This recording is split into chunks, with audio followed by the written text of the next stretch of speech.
It can be a fishbowl, a pineapple, or even an ornament. You might want to call it Jell-O, but whatever it is, Alex and Rebecca Sanchez are building a business around it.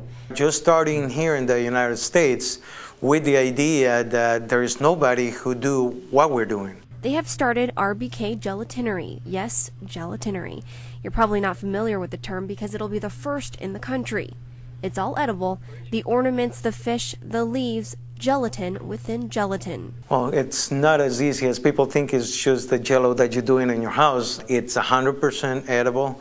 You eat it all. People think that we put plastic stuff on the gelatins, but no. Working in a rented Ontario kitchen space, the couple has high hopes that gelatin will become the dessert of choice when it comes to celebrations.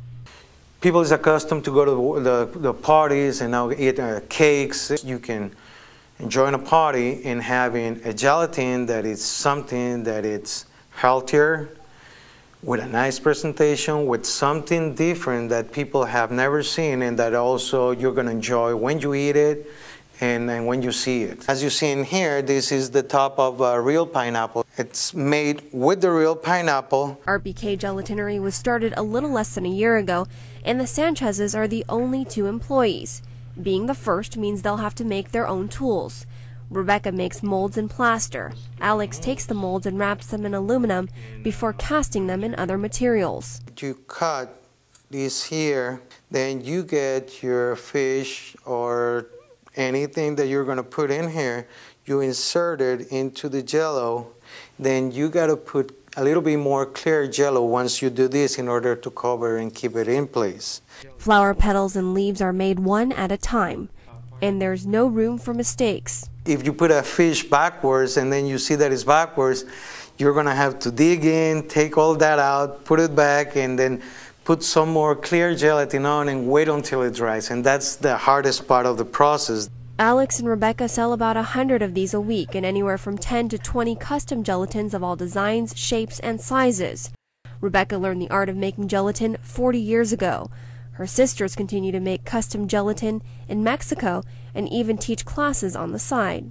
Though they're the first to bring it to the States, there's no storefront yet. That'll have to come in later.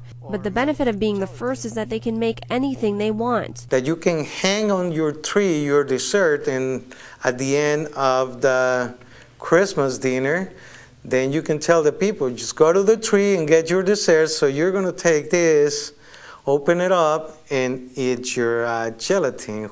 And that means they'll make anything the customer asks for.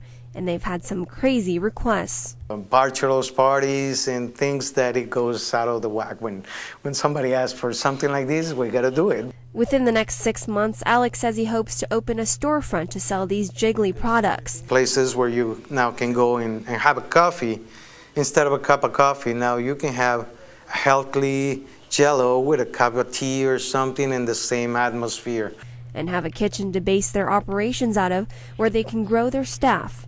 Rebecca hopes to hire women who have been abused or are single mothers.